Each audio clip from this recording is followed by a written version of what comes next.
You're listening to the Station 71 podcast with your hosts, Mario, Brian, and Kirsten.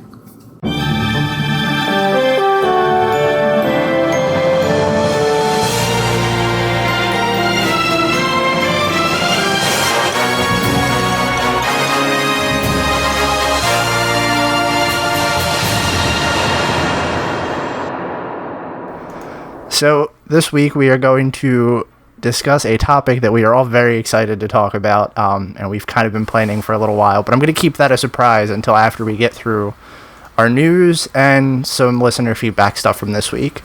So first up, let's dive into some of our news from this week.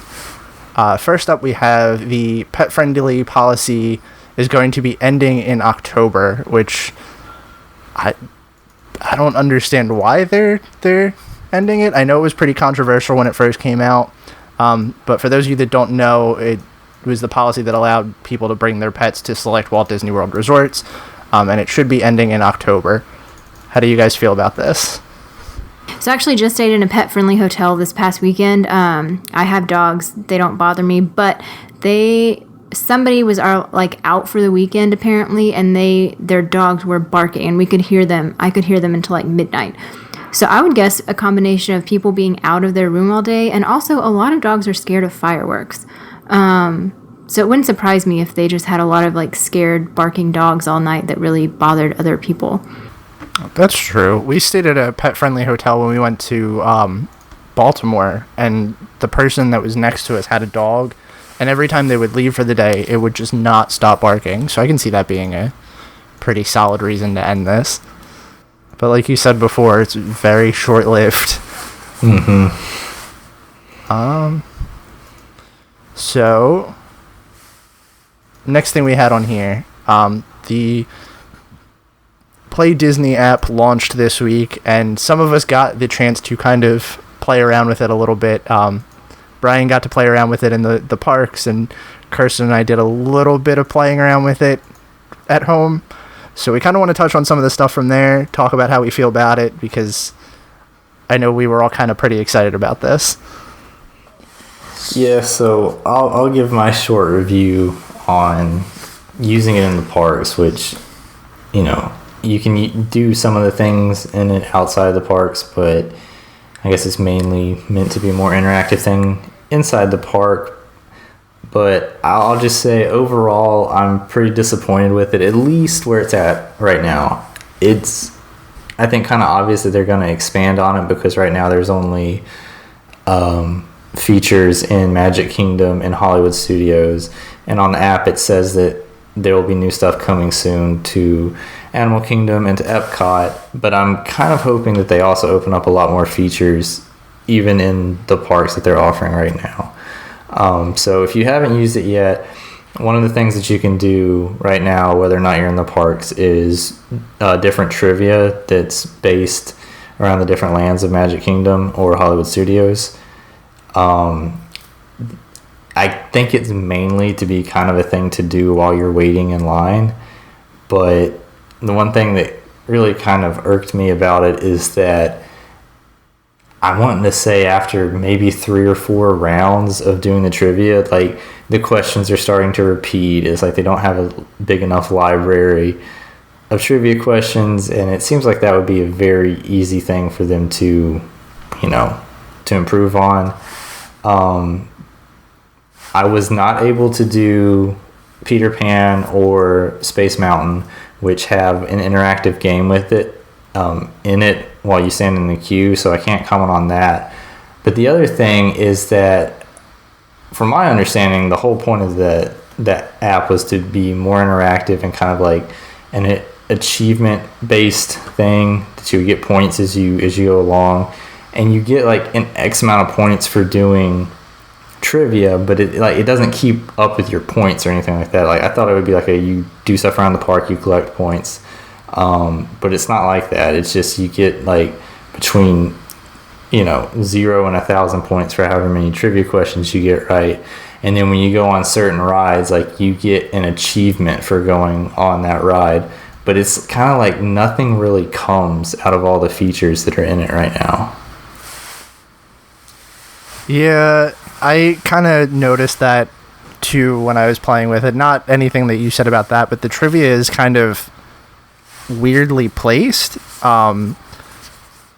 Like the Tomorrowland stuff is all about Star Wars, and like it just doesn't make any sense to me how they decided what trivia goes where.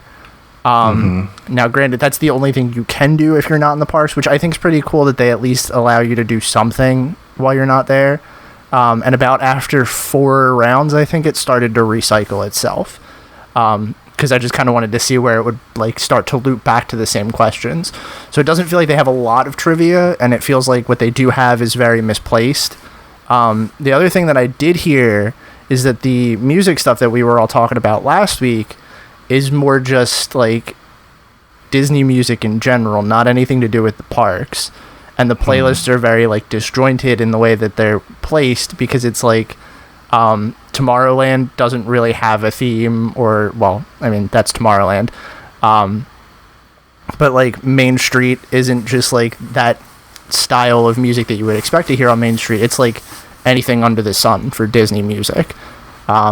So I'm interested to see if they do any like expanding with it, but for right now I'm a little disappointed as well. Yeah, same. That's all I have. So next up, we've got a Galaxy's Edge video at Walt Disney Presents. This is replacing the diorama that's there for Toy Story Land. Now that Toy Story Land's open, it's kind of pointless to have it there. So they're replacing it with a video that's showing, kind of a in-depth look of the land that's going to be Galaxy's Edge. And it's a pretty cool video from what I've seen. Definitely getting me more excited about Galaxy's Edge. But I really wish it was a diorama, because I really love going in there and looking at them. And even the Toy Story Land one was just very cool. I love the little miniatures and everything and all the detail that goes into that. So the video is pretty cool, but I wish they had actually made like a tangible model of the land. Yeah, I don't know. I still don't know how I feel about Walt Disney Presents and this whole thing that they're doing in here. Is it one man's dream right now or not? Because they take it in and out, correct? I think it's still in there, but it's got these other things with it as well. Yeah, I kind of saw some of it last time, but like the video, that's what I care the most about. But I am with you, Brian. I do love like the maquettes and everything. So I'm sad that they don't have those. Yeah, and they still have a lot of the stuff that was in there from One Man's Dream. And all the like classic miniatures and everything are still in there. But even when they were kind of getting ready to change it up and everything, and they had like the different castles and different rides from like different parks around Disney, like the newer ones, I still like those a lot too. But yeah, I just wish they would keep doing that. And I'm hoping that maybe as we get closer to Galaxy's Edge opening, that maybe they'll have something there for it. But we'll see. So real quick, to kind of deviate away from that a little bit, Toy Story Land opened this weekend, like you said, and the crowd levels were absolutely insane from what I saw. And that's made me so worried about how Disney's going to crowd control for Galaxy's Edge. Oh, it's going to be nuts. I really think that people are going to have to line up like 3 days before it opens just to get in. Like, it's absolutely insane. Here's what I think, though. I think that Toy Story's it, and I think Disney knows this, that Toy Story Land was and is, it's going to be popular for a while, but it will eventually die down. I think much, much quicker than Pandora, and certainly a lot quicker than Galaxy's Edge is going to be. But I think they know that Galaxy's Edge is going to be a huge, like people eater for a very long time. And I think that it's going to be laid out in a much different way that's going to allow better, controlling of the crowds. I hope so. I also kind of hope that they're smart and like do some kind of preview for Galaxy's Edge like they did for Pandora first, because that might eliminate at least a little bit of the crowd. But as soon as I saw those pictures of the crowd levels from Toy Story Land, I was like, I am going to stay as far away from Disney as I possibly can when Galaxy's Edge opens.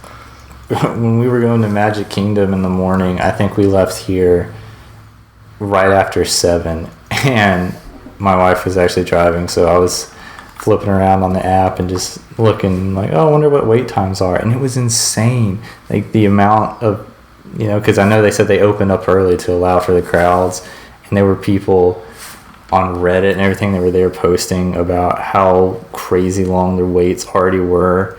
Like it looked like absolute madness.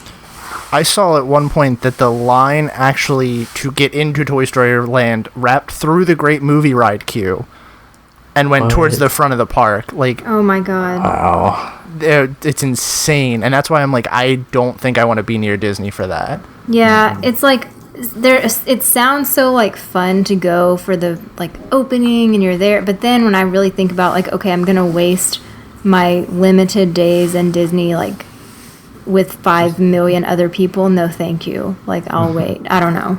And that's the other thing, like I know that they soft opened it the day before, but like this whole release, like opening day thing for Toy Story Land was a hot mess for Disney opening day things. I honestly think it's better when they do it in phases. Like New Fantasyland, like, yeah, you didn't have the giant hype, but doing it like one ride or kind of small section at a time, I think really helped with that kind of insane crowd. Yeah. Though it was kind of funny, while we were in the Magic Kingdom, even early in the day, there were a ton of people that were all decked out in Toy Story stuff, and you could tell they were, going to the opening. And it was so early that I couldn't help but think, I'm like, man, a ton of those people just left once they saw the crowds. Yeah, probably. I would not be surprised. I know someone that I follow on Twitter was at the parks at 3 a.m. waiting outside of Hollywood Studios. Like when have we ever thought that it was a good idea to wait at 3 a.m. outside of Hollywood Studios? There is nothing, unless they make a land dedicated to Cher, there is no way I will ever wait that long to go in. Kirsten's gonna be there on opening day at 1 a.m. when they open Country Cher Jam. So next up on our news list, we got some concept art for Mickey's Runaway Railway released this week too. And a little bit more information about how it's gonna go. They had like a media event for Toy Story Land right before its opening, and there was a piece of concept art of everyone on the train riding with Goofy and Mickey and Minnie driving alongside of it. Essentially how the attraction is going to start is that you're going to be watching a new Mickey cartoon, and all of a sudden you're actually going to step into the cartoon, and that's how the attraction is going to begin. So I'm hoping that it's going to be something similar to how you walk into Enchanted Tales with Belle, and it gives you like that kind of immersive feeling. I'm just super excited about this attraction. Mm-hmm. It's still kind of clouded in mystery, but you can tell that Disney's really proud of whatever this technology is that they've come up with, even though they're not saying a whole lot about it. But I'm hoping it's as cool as they're making it seem like it is. Yeah, that's what I'm really hoping. Like, I'm still a little upset that the Great Movie Ride's gone, but with how Disney's been strategically placing these details, it's making me think that it's going to be good no matter what they do. And lastly, we got another attraction coming to Hollywood Studios announced this week. We're going to have Lightning McQueen's Racing Academy show in the Sunset Showcase. It looks like they're trying to do a little bit more Pixar in Hollywood Studios by moving or putting this show here and putting the Cruz Ramirez meet and greet near the Sunset Showcase. I know we're all not huge fans of Cars, but I'm very unlikely to see this when it comes out. Yeah, this sounds like a very temporary placeholder type deal. There's not a lot of details released about it, too, just to kind of throw that in there. It looks like it's going to be some kind of movie show, just because that's really not a huge space. And the Sunset Showcase has always been flex space. So that's going to tie up the news this week if we don't have anything else to say on that. We did have some listener feedback. I'm going to read a couple of them, and we'll answer some of the questions that we have in here, because there's some pretty interesting stuff. First up, one of our listeners, Rebecca, asked if we've ever participated in Dapper Day. She said it looks like fun. It's not officially sponsored, but she wants to know if we had any experiences with that. I definitely don't. I don't know if either of you do. I don't. The pictures look fun. I would like to do it, but, never been there at the right time. I feel like it's a lot bigger in Disneyland, too. Like, we definitely have it here, but I know that Disneyland goes, like, all out for it. Yeah, all the outfits seem like way too hot to be wearing in the Florida heat, so... Yeah, that's my thing. I don't think I could do it. It does look like a lot of fun, but, for, like, the first 5 minutes, and then just miserable the rest of the day. So next up we had another question from one of our listeners, Allison. She said that she really enjoys our podcast and likes the adult-centered ideas behind it. She liked the episode that Kirsten talked about her trip with Eli, and wants to know if we could do a podcast discussing a little bit more, like, with parental tips and stuff.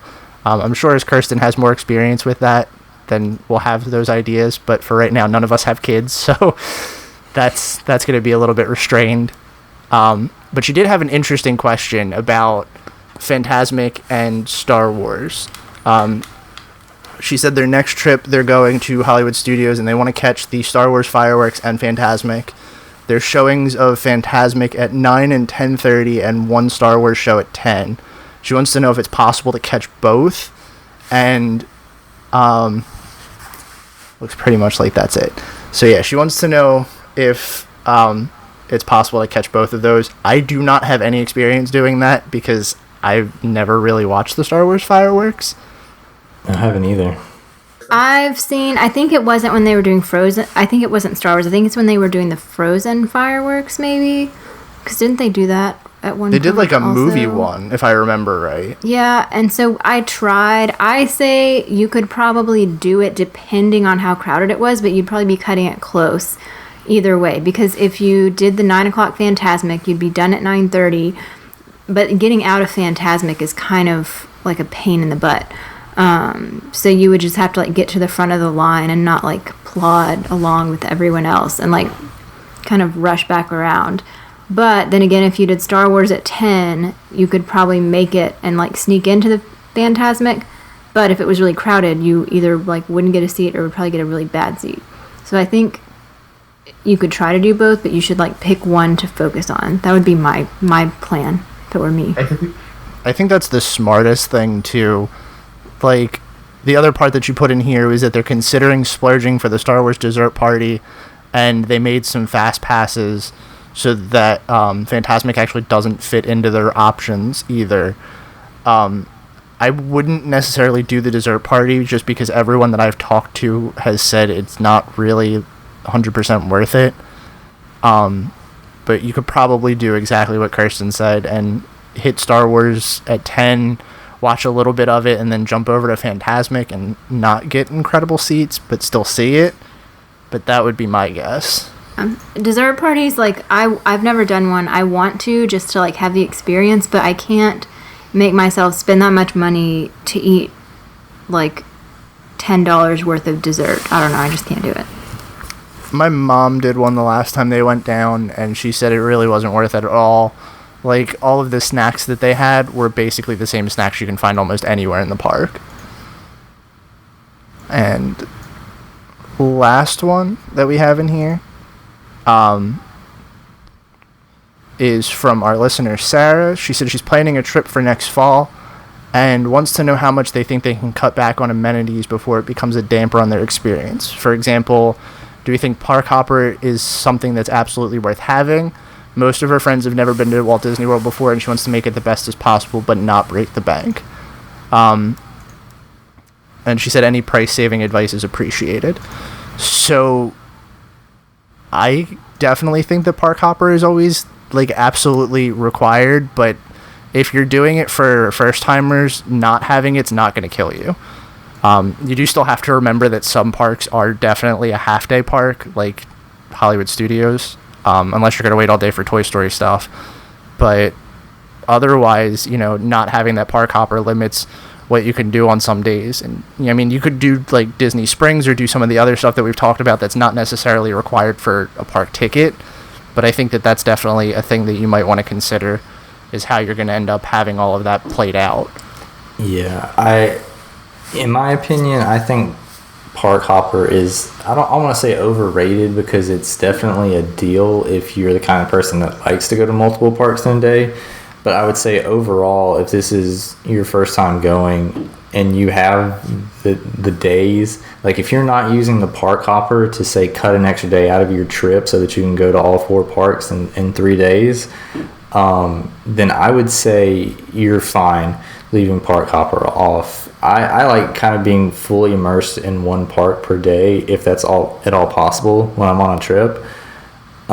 So I would say if you're trying to stay on a tight budget, that is, in my opinion, one thing you could definitely cut out of there. See, I am like the biggest park hopper fan ever. Like I couldn't tell you the last time I went to Disney and did not park hop.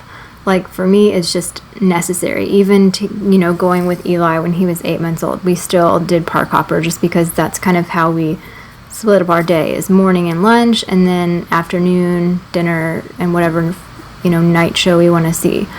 But I will say, like, whenever I was working there and my parents came to visit, they're not huge Disney fans, and we only had a few days, and so I had like this plan and I wanted them to see everything because I was so excited. And like I tried to do way too much with them because they just like weren't as into it as me. And finally my dad, I don't know if he was faking an injury or if he really did injure himself, but he like begged off and was like he hurt his leg and he was going to go back to the pool. So he spent like the whole last day at the hotel because I, quote unquote, worked them too hard. So I would like temper your excitement because it's sad, but most people just like aren't as into it as we are. But I also feel like we could do a whole show on this. Like if you go commando style and like go morning to night, you should save here and splurge here. And if you're like want a relaxing trip, you should save here and splurge here. So I feel like we should do a whole show on this. We definitely could. Another option that I recently found worked that I read online that I totally did not think would work is that if you buy gift cards from Target and you have a Target Red card, you save 5% on those gift cards. We're looking to save like $400 on our next trip because of that, so might be something to look into. Mm-hmm. Other than that, like I think park hopper's the biggest thing you could absolutely just cut out without having a reason. But like I said, just kind of plan it and pay attention to what you want to do. Yeah, and I would say the biggest probably money-saving thing that I can suggest is being prepared before you go into the park. I know we talked about the kind of stuff that we like to keep in our park bags so we don't have to buy it in the park, because that can quickly add up. Stuff like ponchos, sunscreen, stuff like that you don't want to get into the park and realize, oh, hey, I need this, and then have to pay the really highly marked up Disney prices on. Yeah, and similar to the Target gift cards, if you have like Kroger, or I know Kroger does it, they offer sometimes like 4 times gas rewards when you buy gift cards. So it's not like directly saving you money on a gift card, but you get like a bigger gas discount. And so we'll buy Disney gift cards. Like if I see that they have it going on, I'll buy like a $25 one every time I go to the store that month or whatever. So then I get like 40 cents off of my gas and have gift cards to use the next trip. BJ's also does it too if you have like a wholesaler. I know theirs isn't as much, but it's very similar, where you can save at least a little bit of money on there. But those are the quick fire ones I can think of. I think Kirsten's right. We could definitely do a whole episode on this, and we probably should. Yeah. Oh, mousesavers.com is really a good resource also for things like that. She has good stuff. Yeah, I definitely agree with that. Mousesavers.com has saved me plenty headache. So, are we ready to dive into our topic this week? Yes. Yeah, I'm excited. I'm very excited too. So this week we're going to be doing our Design a Fifth Gate show.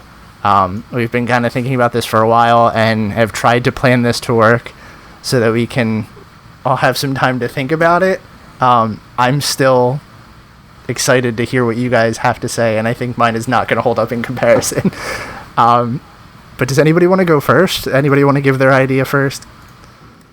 For like the whole park?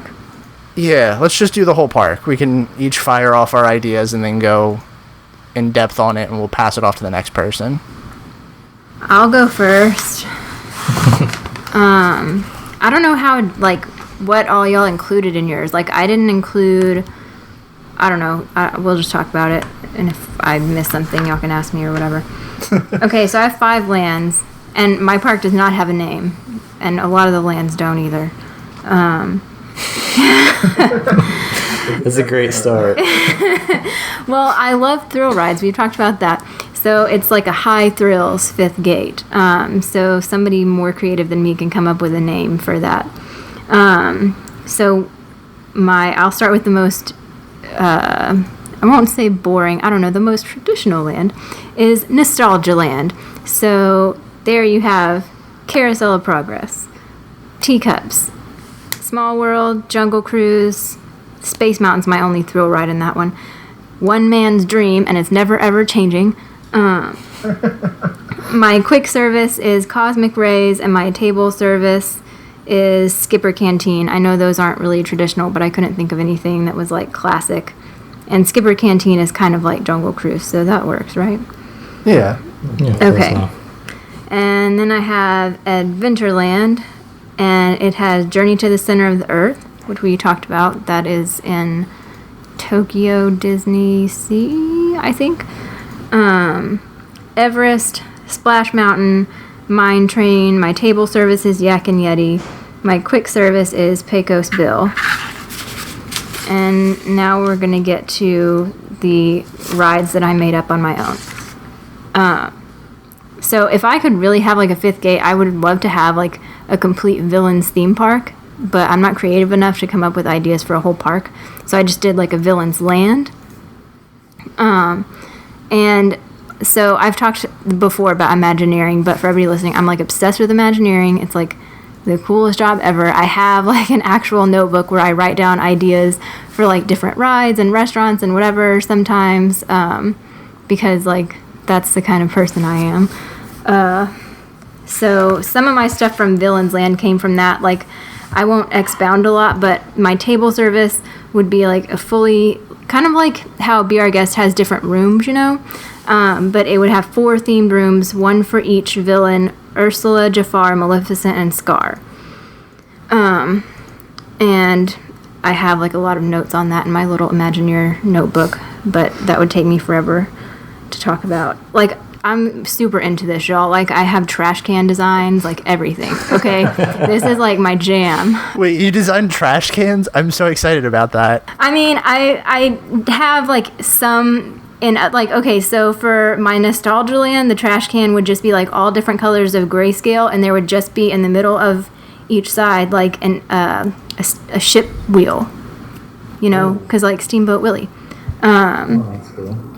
And then in Villains Land, they would all be like shades of purple and blue, and they would have like just really simple, like geometrical, like a shell for Ursula, and then like the horns, like Maleficent horns, and then like fire, like Hades, the top of Hades, like head that's fire, you know, just like in a row, like 3, you know, down, vertical, just like very, like outlines almost. I'm kind of a minimalist. Anyway, so table service, got that. My quick service, you know how there's the boat quick service at Hollywood Studios by that big pond or whatever it is. So it would be kind of like that, but it would be hook themed, so like the Jolly Roger ship. And that would be one quick service. And my favorite part of this is you would have buzzers like you have at Be Our Guest, the rose buzzers, but they would be alarm clocks. Oh, okay. That's cool. And then I would take like the Alice in Wonderland maze from Shanghai Disney, but make it like Queen of Hearts themed since this is Villain's Land. And then in the center of the maze, have like a quick service that's not open very often, like Tomorrowland Terrace, because it would just do like lunch and it would be like tea, like English themed, like Alice in Wonderland. And then I only have 2 rides in here because I couldn't think of that many. But I would do, okay, this is hard to explain, but you know the swinging ship rides that they have at some theme parks that just, so they have some like that, but instead of a ship, it's like a giant circle and people sit facing out. So you're swinging and the same time this circle is like spinning around. So it's kind of like one of those Gravitron things, but it spins like the ship? Yeah, it like swings back and forth like a ship where it makes you like lose your stomach. But it's, instead of a ship, it's like a graviton shape and people are just sitting facing outward. It's, I don't know how to explain it. They have one at Six Flags over Texas, which is in Dallas, and that's how I kind of know it. But anyway, it would be Aurora's spinning wheel, and it would be like a spinning wheel thing from, you know, Sleeping Beauty, and the queue would be like the, like also maze themed, like the thorns and everything that she fight, like that when Maleficent's the dragon and he's like in Prince Philip's and all those thorns. That would be the queue. And then my other ride would be Dinosaur, but with a Cruella overlay. So it would be like the chase scene in 101 Dalmatians. But you would be, instead of a rover, it would be like the old-fashioned car. That's cool. I like that. And then I had a bunch of different rides that I like wanted to put in, but I couldn't think of really a unifying theme. So the only unifying theme I could think of was Kingdom Hearts. So this is my Kingdom Hearts land. And if you haven't played Kingdom Hearts, well, you're missing out. You should fix your life. There's a new one coming out, by the way. Oh my god, I know, I'm Next so excited. year. January. Anyway, so in there would be Shanghai Pirates, which we've discussed before, Tron Light Cycle Coaster, and then I want a Sugar Rush coaster so bad. I think that they should make a video game out of it. I think they should make a ride. I don't understand why they have not capitalized on this like they should have, because I love Wreck-It Ralph, and Sugar Rush would be like the best ever. And I would want it to be like small cars, more like a Space Mountain or maybe even Test Track cars. And then you've probably heard this rumor before, the Monsters Inc. Doors coaster. Have y'all ever heard about that? Yeah, I think we talked about that the one time on one of our episodes. I can't remember. We would have a Monsters Inc. door coaster, but they have some coasters, very few. I know there's one in Atlanta, is the coaster where you actually lay on your stomach to ride it. So Yeah, this would be one of Superman. those. Oh, yeah, I was Six just thinking about Flags. Superman at Six Flags, too. Yeah. And then my quick service would be Snuggly Duckling themed. All right, you sold me. And then table service, I would just keep Be Our Guest. And, there would be a store there, like the accessory shop, and that's the souvenir store for this park. Because, you have that in Kingdom Hearts, like your accessory shop and your item shop and all that. And then my last land, the crowning jewel of this whole park, is called Tower of Terrortopia. And Is it just all the Tower of Tires in a circle? well, not exactly. So I do have Haunted Mansion in here because I had to put it in there somewhere. And I figure I could make my quick service Haunted Mansion themed, like you're in a kitchen in this mansion and, yada yada. And then all I want in this park or in this land is 5 progressively taller Tower of Terrors. And the 5th one is like, I don't know, however tall you can humanly possible make a drop ride. And you have to ride them all in order. You can't, and so if you make it through all of them and you don't chicken out, then you get to stay in the in-park hotel that is Hollywood Tower Hotel themed. And that's where the table service is, which is also Hollywood Tower Hotel themed. I really thought you were going to say that by riding all of them, you unlock, like, the 6 taller Tower of Terror? I mean, if that were an option, yes, but I don't know how tall they're even able to like make those rides.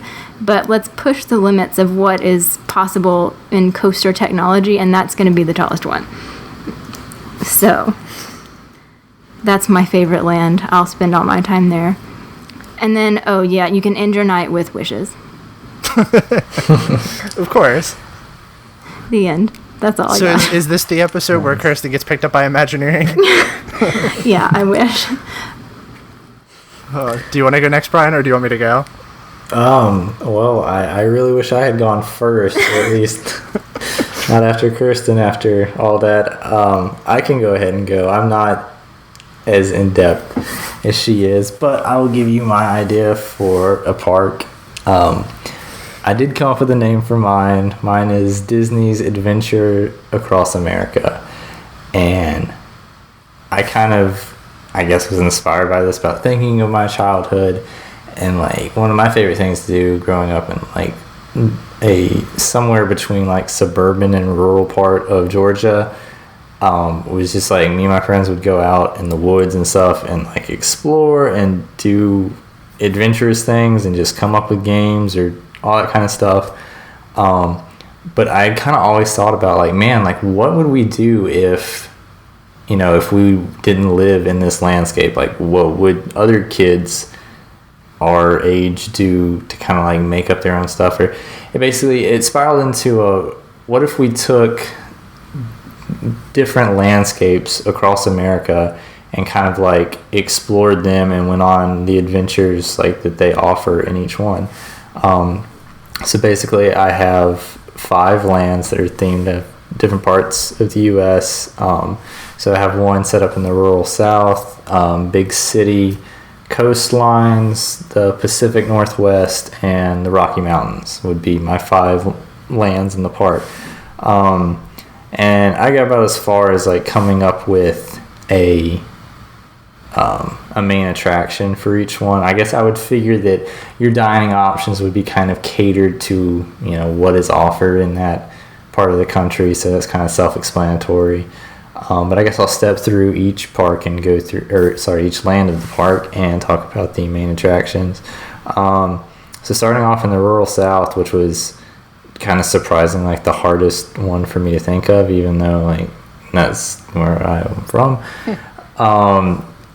I figured the main attraction there would be kind of like a living with the land style attraction that would go through kind of the history of agriculture and not so much focus on like new innovative, agricultural techniques like living with the land did, but more of a historical perspective and like how the South's agriculture really impacted the rest of the U.S. throughout history. So after that, the big city one, my main attraction is a speeding subway coaster.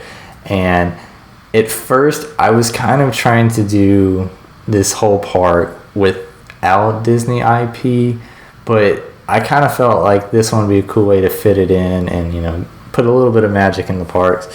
So basically, I actually kind of came up with a little mini storyline with this one or whatever, but it's like Mickey, Goofy, and Donald are arriving into the big city. I'm kind of thinking like New York or something.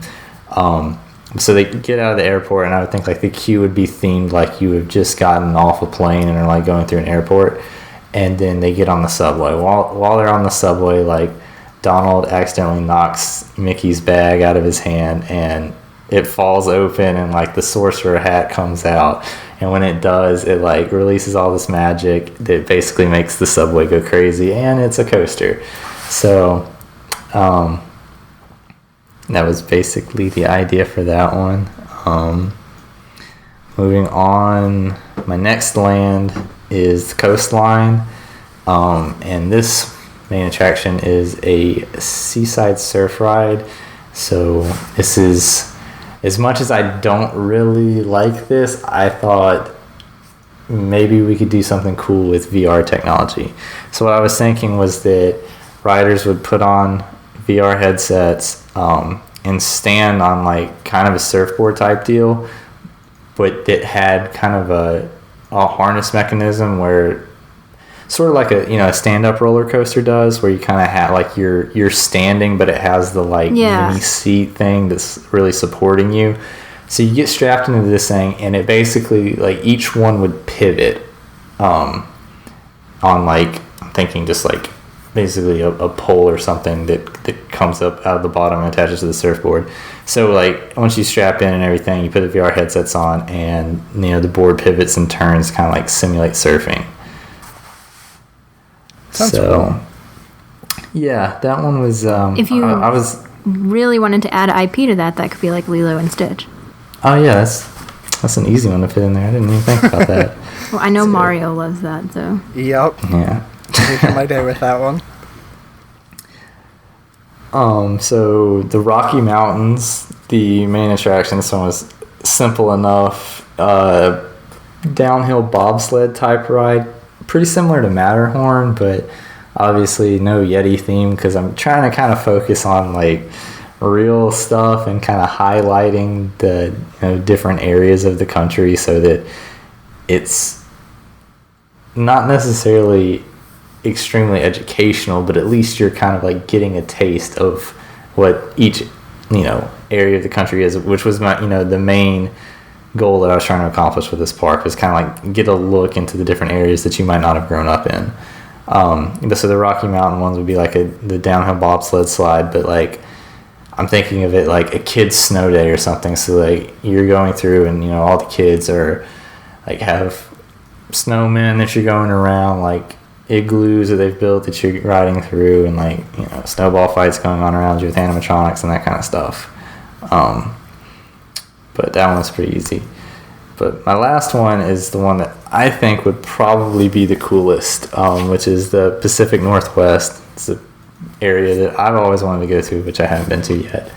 But the main attraction here is actually inspired by one that I am not a huge fan of, but I kind of took a page out of Soren's book, and thought it would be really cool to kind of use the basic framework of Soren that you have with the projector screen and the motion activated things, but to do it as like a zip line tour through like a redwood forest. So I would want like each person to get strapped into a harness that would take them up, and at different levels, just like Soren is, but you would more or less be free moving. You're not secured into a ride system, and that it would pivot you and move you with that way. And I think it would kind of take Soren, but also make it a little bit more intense, since you're not locked into a ride mechanism. Yeah. But that's basically my park in a nutshell. Well, after hearing you guys talk about your parks, I feel a little bit bad about mine, because I did not put that much attention to detail in mine. But I actually came up with 4 different ideas. Wow. Well, and they're all very bare bones, because I had a feeling that someone was going to take one of my big suggestions, or one of my big ideas. But my 5th gate would be called Disney's Explorers Park, similar to Brian's, but it would essentially be, and I realized this after I had kind of started planning the lands and everything. I realized it was just going to be a larger Disney Sea. So each section of the park is going to be themed after a different kind of exploration. So there will be like a Sea Explorers section, a Jungle Explorers section, and like a kind of an air exploration thing. So there would be, for like the sea, we'd have like 20,000 Leagues Under the Sea, or a similar attraction with like a submarine voyage. Jungle, obviously we could put something like Jungle Cruise in there, or even something a little bit more intense, like a river raft ride of some sort. The air exploration thing would have kind of something like Brian was talking about, but more of like a hot air balloon style ride. Cool. Kind of similar to Soarin' or Flight of Passage. But the last one that I had was, and I couldn't really come up with a name for it, but an exploration of the imagination. And I wanted it to be something more mystical and mythical. Really just wanted to put Mystic Manor in there somewhere, so this is where that would go. But something like that would kind of tie all of those things together and, in a way, add that little Disney charm to it as well. So that's my big park idea Cool. that I really wanted. And I really wanted something similar to Disney Sea, so that's where that came from.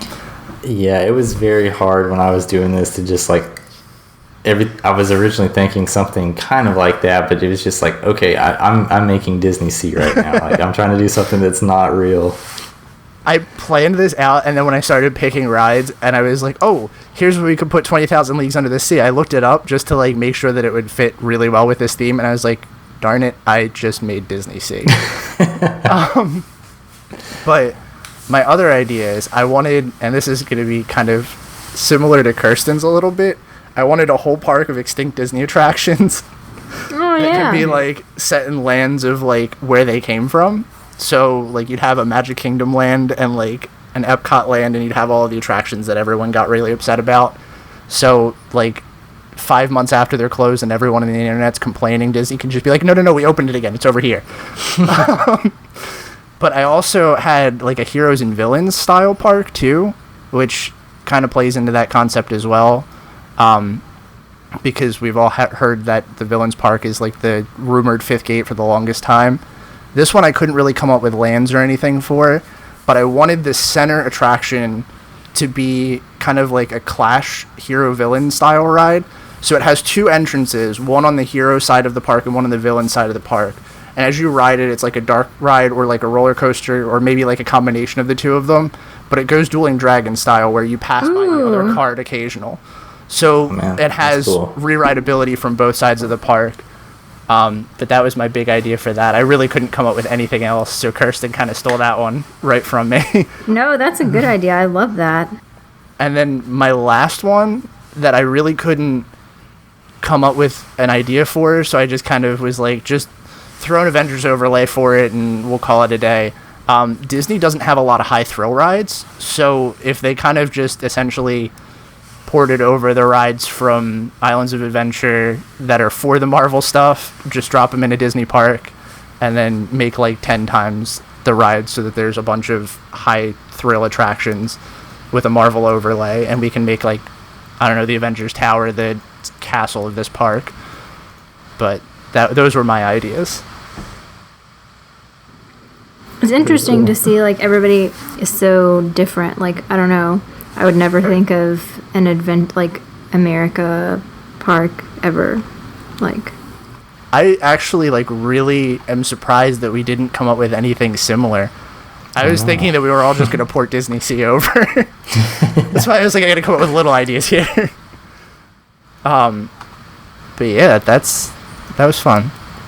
Do you guys have any comments or anything you want to add to like each other's parks, or anything that you think might fit anywhere? I will design all y'all's trash cans.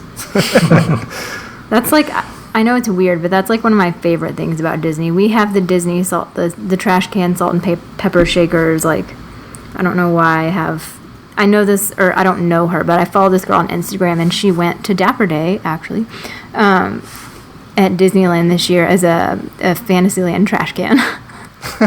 That's awesome. That's crazy. Do you use your salt and pepper shakers? Because I love them, but I can only like ever really use them as like decoration. No, we use them. That's awesome. So, anything else you guys want to add to this week before we tie it up? This is a very short show. I was thinking we could maybe do a little bit of discussion on, I guess, what do you think would be the actual fifth gate that Disney came up with it, and like how plausible do you think it would be for it to really ever happen, or the kind of timeline you think that it would come? I don't know. Like, I love the villains idea, obviously, and I think it would be amazing as like a more thrilling park, but it really doesn't go along with like Disney's values. Like, the whole thing was he wanted a park where everybody could have fun together, but then again, they move further and further away from his values every day. So is it really that out of the question? Like, maybe not. I don't know. But timeline, I just don't see the need for it right now. Like, I would love it, but they're doing, like, I feel like they are trying to improve, but I feel like every time they update one park really well, like, then it's time for another one, and by the time you finish, like, updating all 4 or, 6 if you count Disneyland, it's time to start over and, like, go back to the first park and update it again. So I don't really know if it's realistic, but I would say timeline, like, if they ever do anything, and with as slow as they build now, I would say, like, they probably wouldn't announce it till after the 50th, so that would be 3 years, and then it would probably take 10 years at least to build it. So I'd say, like, maybe in 15 years. Mm-hmm. I feel like at this point Disney has to really make every park that they already have a full-day park. And, I mean, for the most part, everything else really needs some more love before we actually see them even start on a 5th gate. Yeah. I mean, like, not Epcot, Hollywood Studios is already on its way. I think once Galaxy's Edge opens, maybe it's a full-day park again. Animal Kingdom still suffers a little bit from not having a ton of stuff to do, but I don't think it needs too much more. So, I don't know. Maybe we're not as far off as I think we are. I just want to, I remember being a kid, I guess I was, 6 when Animal Kingdom opened. But, it's always kind of been like, Disney World is 4 parks. You kind of just, like, get so used to that thinking about a 5th gate coming, like, it's crazy because, for the past, 20 years now that we've had the 4 parks, like you're saying, it's how can we fit something into these parks? How can we make this work with the existing theme? Like, it's cool to think what happens when they get a completely blank slate again that they can just run with. Yeah, but I also worry that they've gone so far to IP, like everything has IP. And when you think about it, like the best rides or like everybody's favorite rides are ones that, well, I won't say everyone, but a lot of them are not based on any, Disney IP, like, okay, Pirates of the Caribbean, but the movie was based on the ride. Tower of Terror, obviously Twilight Zone, but it's not like a Disney thing that, Haunted Mansion, like, I don't know, all the classics. Yeah, but that's kind of like what I'm thinking is that, when you looked at each park as it opened, it wasn't very IP heavy. When Epcot opened, there was almost none. Even when Hollywood Studios and Animal Kingdom opened, almost no IP in the parks. And then it slowly kind of trickled in there. So I would really hope that if there ever is a 5th gate, that we at least start with that kind of, just fresh, new, not cramming IP down people's throats approach. I also think that we're at a point now where original attractions are so few and far between.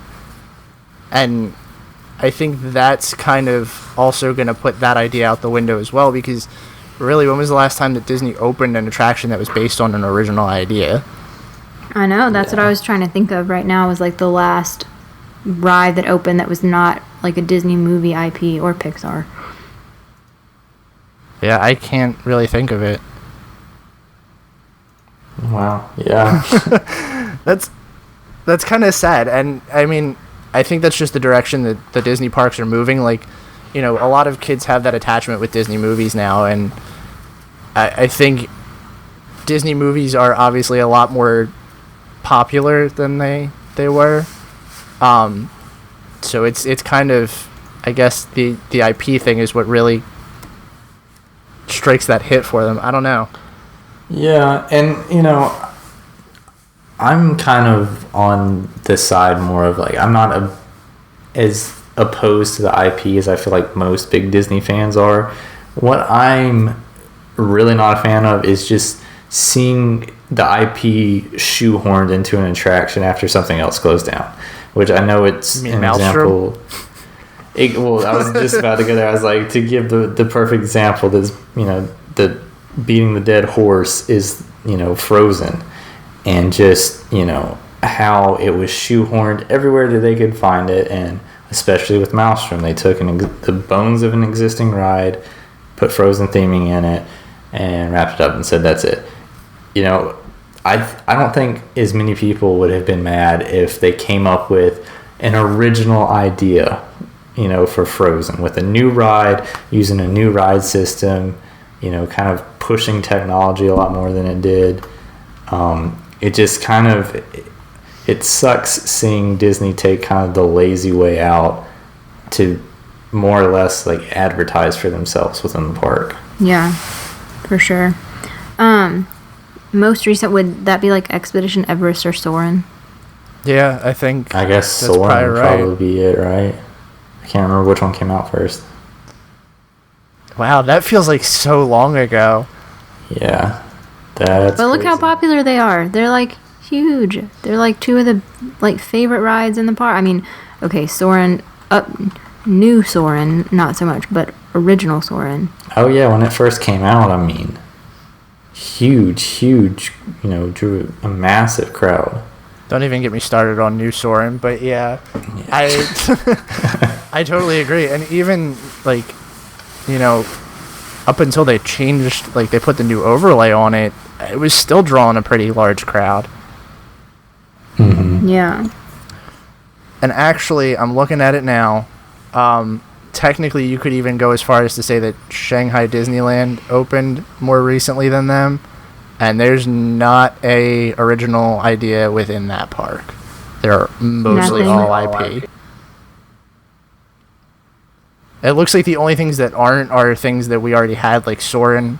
And there's like a Rapids ride and some other thing that doesn't appear to be super busy. But yeah, I mean, that is very upsetting. Yeah, I guess there's kind of less in Tokyo just because they, from what I hear, I'm not sure, like as far as Asian countries go, the Disney characters are much more popular in China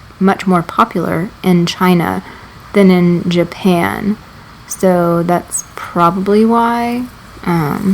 I guess I could be wrong about that, but that's kind of what I've heard. So, and Tokyo has quite a few, you know, original things. Journey to the Center of the... Well, is that based on something? I don't think it technically is.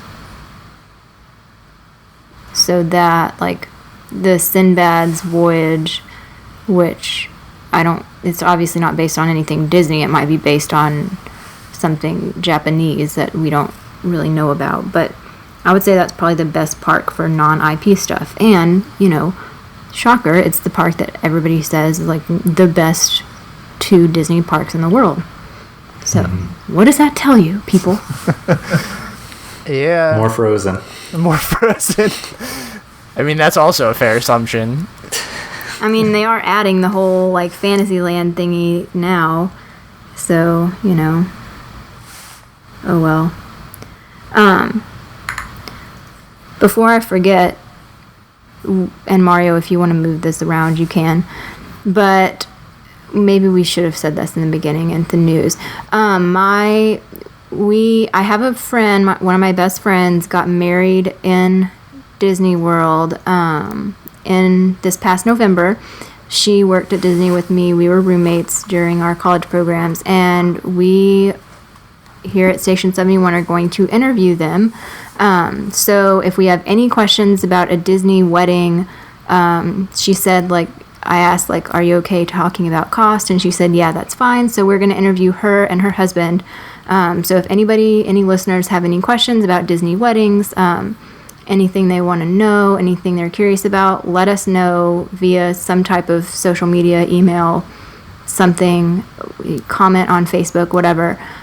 So we can start getting that lined up. It's going to take a little bit to schedule everybody so we can all get together and interview them at one time, but it's going to happen in the next couple months. Yeah, and I almost totally forgot about that too. So that's super exciting. Not something I have any experience with, so I'm really excited to hear her information that she can give to us. Is there anything that she said she's not open to talking about, or she's good about everything?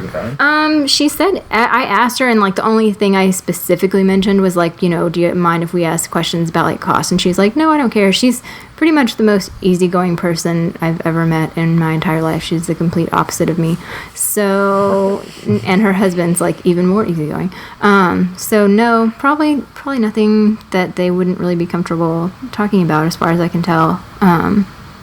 Yeah, it was really cool. I'm jealous. I would love to do a vow renewal at Disney to get my like Disney wedding experience, but I don't think that's going to happen. Yeah, that's something that I wish was even remotely possible, but I am way priced out of that. Anything else you want to mention? Anything else you guys can think of before we wrap this up? Nope. And that's going to do it for us this week. Thanks for joining us again on another episode of the Station 71 podcast. If you like what you heard, be sure to subscribe to us on iTunes or wherever you get your podcast from. Leave us a review as well. We'd be happy to address your questions, comments, concerns on the show. If you want to get in touch with us, you can find us on Facebook.com/Station71pod, Twitter @Station71pod, Instagram @Station71podcast. And you can send us an email at station71podcast@gmail.com. We hope you enjoyed your ride, and we'll see you real soon. Please stand clear of the doors. Por favor, manténganse alejado de las puertas.